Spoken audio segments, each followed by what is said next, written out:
Discover a tale of courage, family legacy, and the power to break free from expectations. Join Adisa's journey as she redefines her identity amidst tradition and modernity. Don't miss out on more captivating African stories like share and subscribe to African Tales by Kwaku and Akua. Your support brings these powerful narratives to life. Adisa's heels clicked sharply on the marble floor of her family's grand estate, echoing in the vast hallway lined with portraits of ancestors. Proud and stern figures who seemed to follow her every move. The faces in those gilded frames bore the same expression her mother wore daily, a mask of determination mixed with a hint of expectation. It was a constant reminder of the weight she carried on her shoulders, the legacy of the Adebayo family. Adisa's phone buzzed, jolting her out of her thoughts. It was a message from her mother, Madame Folake. Don't be late for the family dinner tonight. We have important matters to discuss. Adisa closed the message and slipped the phone back into her purse, feeling the familiar tension in her chest. She knew what important matters meant. Another lecture about the family business, and more questions about when she planned to settle down with a suitable suitor. At 28, her mother's patience was wearing thin.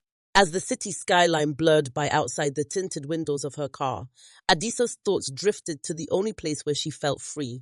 The small, hidden art gallery tucked away in the heart of the city's oldest district.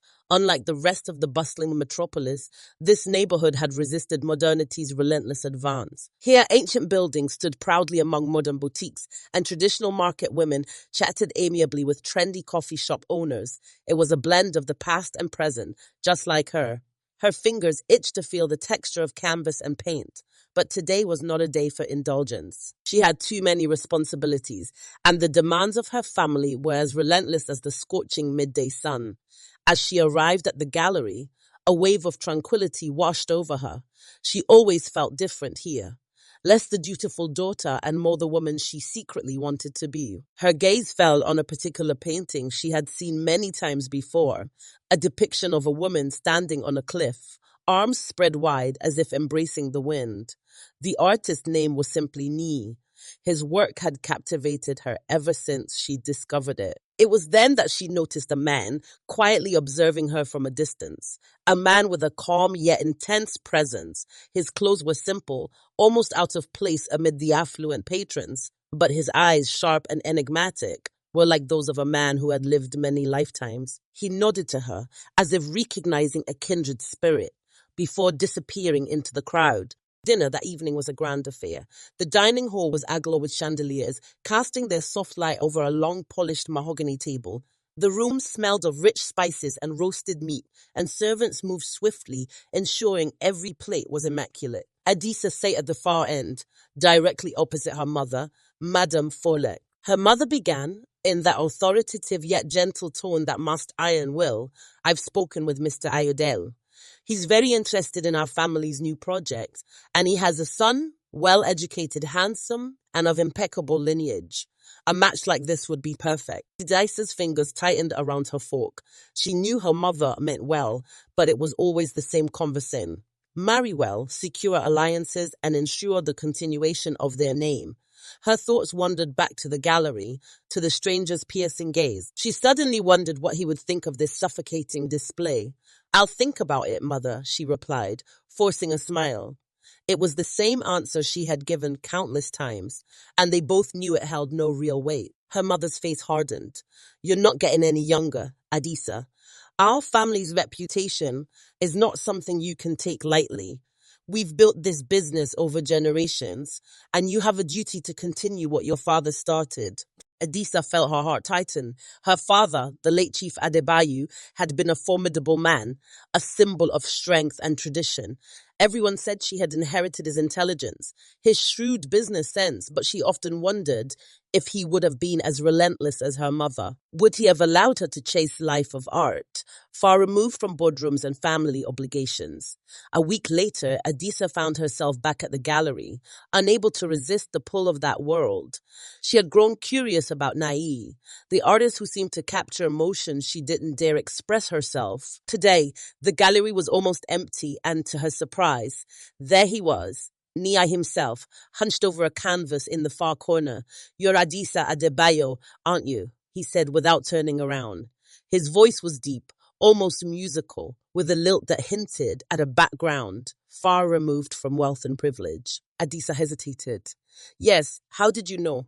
"I know many things," he replied, standing up to face her. He was taller than she remembered, his eyes darker and more intense. "You're a woman trapped in a cage of gold, yearning to break free." His words startled her and she took a step back. How could he see so deeply into her soul with just a glance? There was something about him that felt unsettling yet comforting, like standing on the edge of a cliff and feeling the rush of the wind. "What do you know about my family?" she asked, a defensive edge creeping into her tone. "Enough to understand that not everything is as it seems," he said cryptically, his eyes never leaving hers. "And I know your mother would never approve of someone like me." Adisa laughed, a short, bitter sound. "You're right about that. My mother would have a heart attack if she knew I was speaking to you." Niai smiled, a slow, knowing smile. "Then perhaps it's time you stop living your life according to her rules." Weeks passed, and Adisa found herself drawn to Nai more and more. They met secretly at the gallery, talking for hours about art life and freedom. She learned that he came from a humble background, a world far removed from the opulence of her upbringing. Yet there was a connection between them, an unspoken bond that defied logic. But as their bond deepened, so did her mother's pressure. Madame Folek had grown suspicious of Adisa's frequent absences, and one evening, she confronted her daughter with a fury Adisa had never seen before. "Who is he?" her mother demanded, her voice cold and sharp. "I know you've been seeing someone unworthy of our family." Adisa felt a surge of defiance. "His name is Ni'i, and he's not unworthy. He's an artist, a man with a soul, and he's more real than any of the suitors you've paraded before me." Her mother's eyes blazed. "You don't understand the sacrifices I've made for this family. You will not throw away everything we've built for some artist." "What if I don't want to follow in your footsteps?" Adisa shot back. "What if I want to live my own life?" Madame Folek's face paled, and for a moment, Adisa thought she saw a flash of pain, a vulnerability buried deep beneath years of control. But just as quickly it was gone. "You are my daughter," she said, her voice steely and unyielding, "and you will do as I say." The confrontation left Adisa shaken, but it also strengthened her resolve. She knew she had to uncover the secrets that lay hidden beneath her family's pristine facade. There was something about Nee's quiet certainty, his cryptic hints about her family, that compelled her to dig deeper. Late one night, Adisa stole into her father's old study, a place her mother rarely entered. It was here that she found the hidden compartment in the oak desk, a secret her father had never shared. Inside was a bundle of letters, letters that told a story of love, betrayal, and sacrifice. Letters that revealed a connection between her family and Niai's own, a connection her mother had fought desperately to bury. Armed with the truth, Adisa confronted her mother in the grand sitting room, the air thick with unspoken accusations. Madame Folek's face went white as Adisa laid the letters before her.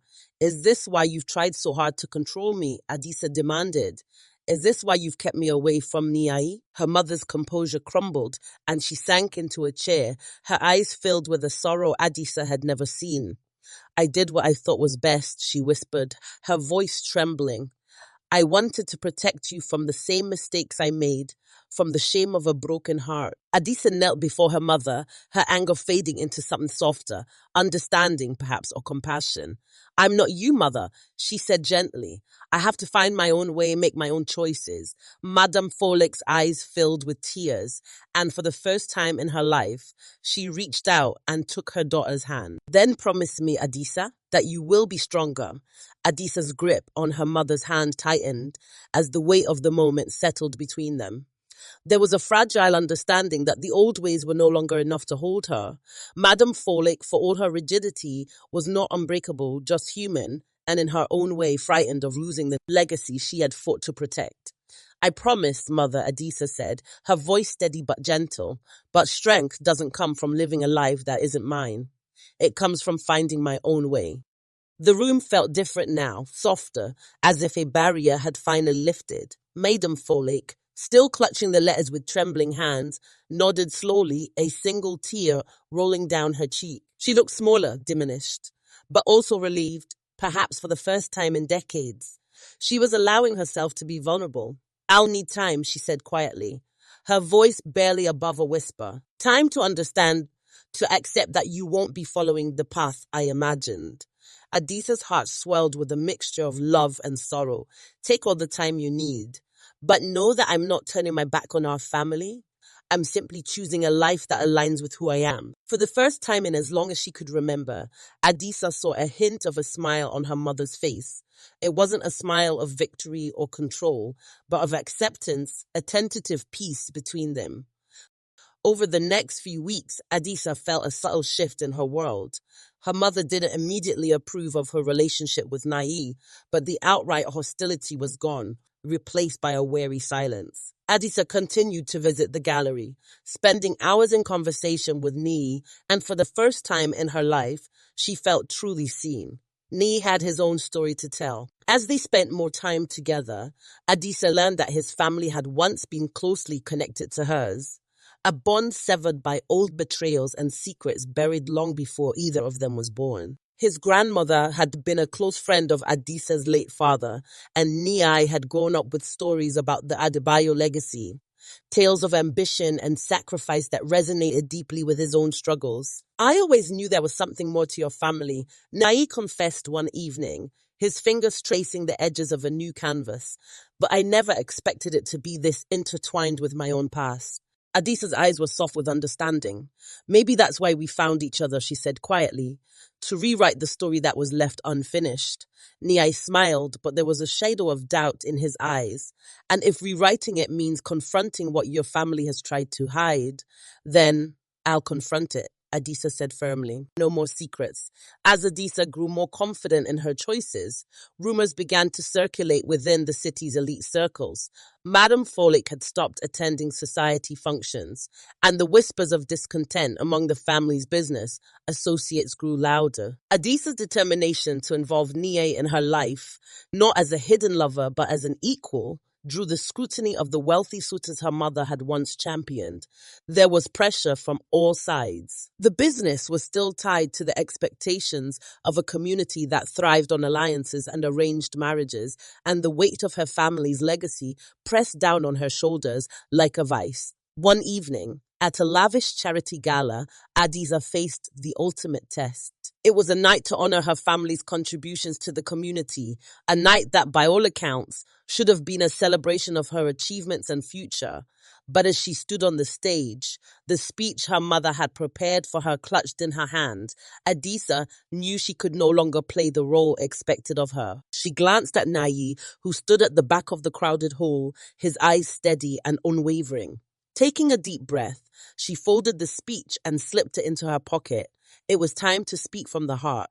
"I stand before you tonight as the heir to a legacy," she began, her voice clear and resolute, "but also as a woman who has learned that true strength comes not from following the path laid out for us, but from having the courage to forge our own." Zira was silent, the weight of her words hanging in the air. Adisa saw her mother's expression: shock, disappointment, and finally something else, a flicker of understanding.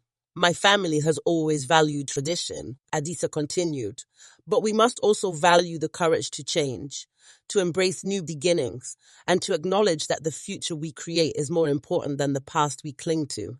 As she stepped down from the stage, she felt lighter than she had in years. The applause was polite but restrained, a mix of confusion and grudging admiration. Yet, when she reached Naya's side, he pulled her into a tight embrace, and for the first time, she felt truly free. The ride home that night was tense. Adisa knew there would be a confrontation, and she was ready. The family's mansion was dark, except for the study, her mother's sanctuary. Madame Folick sat behind her husband's old desk, the room heavy with the scent of incense and old wood. "You've humiliated this family," Madame Folick said without preamble, her voice low and furious. "Do you have any idea what you've done?" "I've told the truth," Adisa replied, her gaze unwavering. "And I've made a choice for myself, not for the reputation of a legacy that's been built on secrets."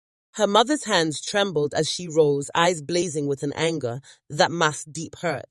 "You don't understand what you're giving up." The world isn't kind to women who defy expectations. Your father would have understood, Adisa interrupted, her voice cracking with emotion. He would have wanted me to be happy, not just to be a puppet for this family's name. Madame Folek's face crumpled, and for a moment, she looked vulnerable, like a woman carrying a lifetime of regret. You have no idea what I've sacrificed, she whispered. What I gave up to keep this family together. Then tell me, Adisa urged, her tone softening. Tell me the truth, mother. With a sigh that seemed to come from the depths of her soul, Madame Folek walked to the old cabinet. Opening a drawer Adisa had never seen her touch, she pulled out a small, worn diary and handed it to her daughter. This is the truth, she said, her voice hoarse. A truth I've kept hidden for too long. The diary was filled with faded ink and tear-stained pages. It told the story of a forbidden love. Madame Folek's love for a man who had not been wealthy but kind and passionate. A man who had been shunned by her family, leaving her no choice but to marry Adisa's father, a man of status and wealth. Tears blurred Adisa's vision as she read the words, realizing for the first time the depth of her mother's sacrifice, the reason for her relentless pursuit of control and tradition. It had never been about power or prestige. It had been about protecting a heart broken too many times. I never wanted this life for you, Madame Folek admitted, her voice trembling. But I was too afraid to let you make the same mistakes I did. I thought I was doing what was best. Adisa's heart ached with a mixture of sorrow and compassion. You don't have to protect me anymore, she said softly. I'm not you, and I'm not afraid to follow my own path. Her mother's eyes shone with unshed tears, and for the first time, they embraced, not as adversaries, but as mother and daughter, united in their shared pain and hope for the future. In the weeks that followed, Adisa's life began to change. The rift between her and her mother wasn't healed overnight, but there was a new openness between them, a willingness to understand each other. Madame Folek even visited the gallery one afternoon, standing quietly as Adisa and Niai worked side by side. I may not understand your choices, her mother said, her voice hesitant but sincere. But I want to try. I don't want to lose you. You won't, Adisa promised, as long as we both keep moving forward together. Adisa's relationship with Niai blossomed, and together they began to build a new life. A life where art and business intertwined, where tradition and modernity coexisted. The gallery became a space of collaboration, a testament to the power of courage and change. Adisa continued to manage her family's business, but on her own terms. She introduced innovative projects, blending the wisdom of her ancestors with the creative spirit she had always harbored within. Slowly, the business adapted, finding a new place in a rapidly evolving world. As the months turned into years, Adisa looked back on the journey that had brought her here, the battles fought, the secrets uncovered, the choices made. She had not only found herself, but had also discovered the true strength of her family's legacy. The courage to evolve, to grow, and to embrace change without fear. Years later, the Adebayo family home was transformed. No longer just a symbol of wealth and tradition, it had become a space that embraced both the past and the future. The grand estate now served as an art gallery, a cultural center, and a hub for young artists from all backgrounds. Rich, poor, traditional, and modern, Adisa, alongside Niai, had turned it into a place of inspiration, where the lines between history and the present blurred seamlessly. Adisa stood in the garden, the evening sun casting a warm glow over the grounds, the once strict lines of manicured hedges now intertwined with lush greenery, symbolizing the freedom she had fought so hard to claim. She had not rejected her family's legacy. She had reshaped it. Her father's business thrived, not because she clung to outdated traditions, but because she had found a way to honor the past while embracing new ideas. Madame Folek, now older but far more open-minded, strolled towards her daughter with a gentle smile. Time had softened her, and although she still clung to some of her old beliefs, there was an understanding that had grown between them, a recognition of shared strength. Do you remember the first time you brought me here, mother? Adisa asked, her eyes shining with affection. Madame Folek nodded, her gaze sweeping over the grounds that had once been hers to control. I do. I thought I was losing you then, she admitted, her voice filled with a mixture of regret and pride. You weren't losing me, Adisa said. Take it, you were giving me a chance to find myself. They stood together in silence, watching as a group of young artists, children of the city, set up their easels, laughing and chatting as they prepared to create. Adisa's heart swelled with pride, not just for the journey she had taken, but for the woman her mother had become, a woman who, despite her fears, had allowed her daughter to break the chains of expectation. Your father would have been proud of you, Madame Folick said softly, squeezing Adisa's hand. You've made this family stronger than I ever could.